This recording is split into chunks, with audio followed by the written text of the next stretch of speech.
Hey guys, welcome back to the Daily Departure. If you are new here, I am a Chicago-based flight attendant and I post a lot of different videos on lifestyle, traveling, and the flight attendant life. If you want to keep up to date with all my different videos, make sure to subscribe right now and also hit the bell for notifications so you get notified when I post new videos. Today I'm going to be talking about my experience flying my very last flight before I retired my uniform for a couple of weeks.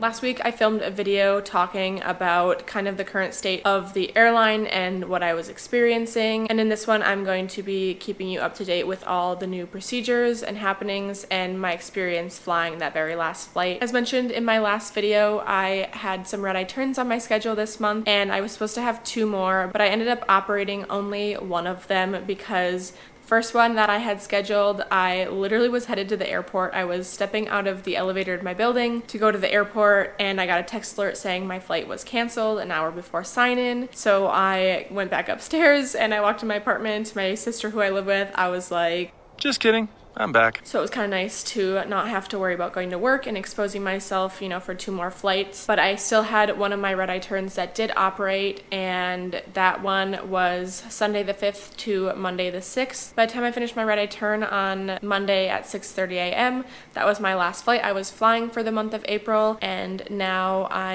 am going to be off for the next 3.5 weeks. This is just something that happened with my schedule, and I'm very grateful for it because the less time I'm spending flying is less time for me to be obviously exposed and easier for me to stay safe at home in quarantine. So some of the changes that happened in regards to my airline and everything going on with not only my airline's choices but with the CDC recommendations is, first thing, we stopped doing service on board the aircraft. We are no longer doing beverage and meal services for any flights that are under 2,200 miles, which pretty much covers almost all, to my knowledge, domestic flights. And we will be serving beverages only on request if, a passenger wanted something to drink, but we won't be having any food on board and we won't be going out in the aisle to do a routine beverage service. Also, the CDC had released a few days ago that they were recommending people to wear masks whenever they were leaving the house, which was different than their original kind of stance on people wearing masks. Originally they were like, wash your hands, that's the only way to prevent it, no need to wear a mask, and now they decided that wearing masks was highly recommended because of how the virus spreads. On this flight that I was working, I ended up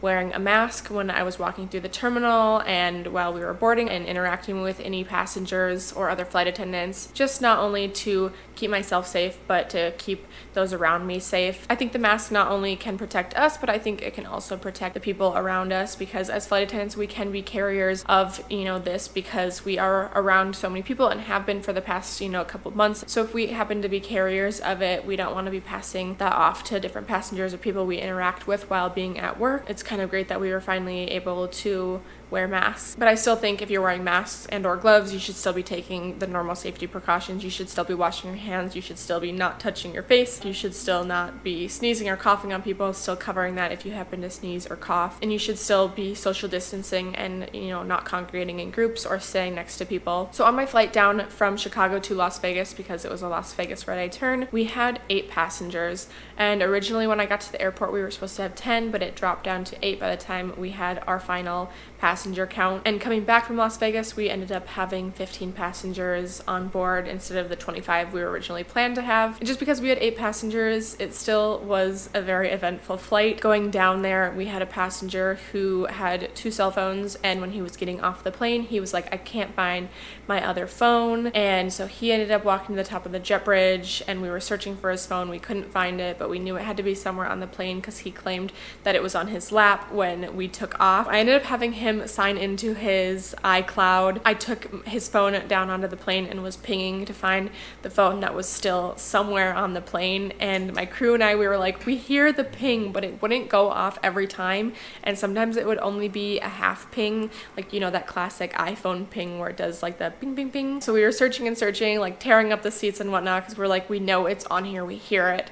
But it was also hard to hear because when it would do half pings, the plane inside was also really loud, and one of the girls was like, maybe it's underneath the boxes that are underneath the seats which connect to the in-seat movie screens.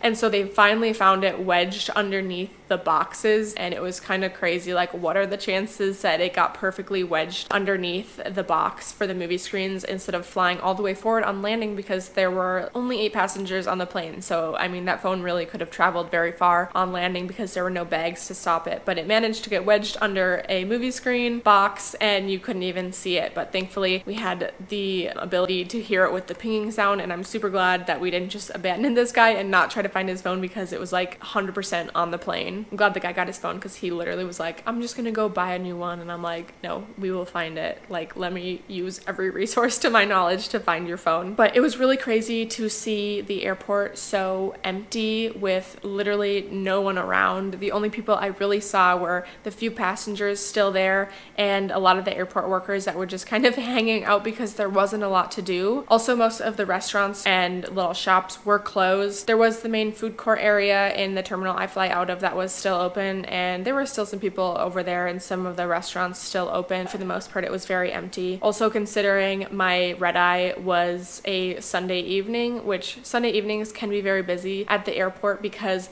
a lot of people are either coming back from their trips so that they can be home to start their work week, or going out on trips, because a lot of people who travel for work, especially like consultants and business people, if they spend 4 days of the week in a different city, a lot of them leave on Sunday evenings. So Sunday evenings can be a very busy travel time, as well as mornings. Mornings in airports are always so busy because it's a very critical period in the travel day, especially considering if you have a connection or even multiple legs to fly, you want to get an early start on your day so that you have enough time to get to your destination. So mornings are very busy. A lot of the TSA lines were either completely empty or just straight up closed off. It was crazy to see no one in the TSA lines and to see a majority of them closed.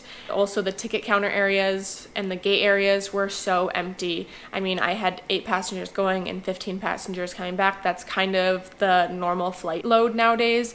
You may get unlucky and have like 70 passengers like one of my friends had, but that's just the new norm right now because so many people are not traveling, which is great. You don't want to be traveling unless you are, you know, an essential worker going to help out and aid in another city, or if you have an essential reason to be traveling. Maybe if there's something in your family going on and you need to get to another city. Obviously, that is the reason that airlines are still flying and we are considered an essential transportation worker, because we still need to get people to places as well as cargo. It's just so crazy to see the airport so low on passengers. Even in O'Hare, this main corridor that's in my terminal is usually bustling with people. There's usually so many people walking through this corridor. You have to weave in and out of people or, trail off to the side. It was very empty at 2 times that are normally so busy in the airport. Being an essential worker and still having a flight that I was operating, being able to experience that was just crazy to me. To sum it up, the flights are empty, the airports are empty. Even, I have a street view in my apartment. There's not a lot of cars and people walking around like there normally is. It's just a very weird time right now. I just wanted to update you on that because things like no service and the face masks are new procedures that we are experiencing right now and new precautions that we are taking. So I wanted to share that experience, especially because I will not be flying for the rest of the month of April, and I just wanted to hop back on here one more time in regards to the empty flights and what I experienced on my very last flight before I stay quarantined for a couple of weeks. I hope you guys enjoyed this video, getting to hear a little bit of my experience working as an airline crew member in this very crazy time in the world. If you did, make sure to give it a thumbs up, and also make sure to subscribe to the Daily Departure and ring the bell so you get notifications when I'm posting new videos. I will still be posting videos for the month of April, not only in relation to airlines. I will try to keep you up to date on my life as I am in quarantine, just because I want to provide a source of entertainment as you might still also be home and experiencing this same quarantine that I am. I also hope you guys are staying safe and healthy out there. I hope you guys are taking the necessary precautions that you need to, and for any of you healthcare workers out there that are still working, thank you so much for your time and sacrifice, your skills and expertise, being willing to be out there and helping in this really crazy time. I definitely appreciate that, and I know everyone else in the world appreciates that as well. I will see you guys next time on the Daily Departure.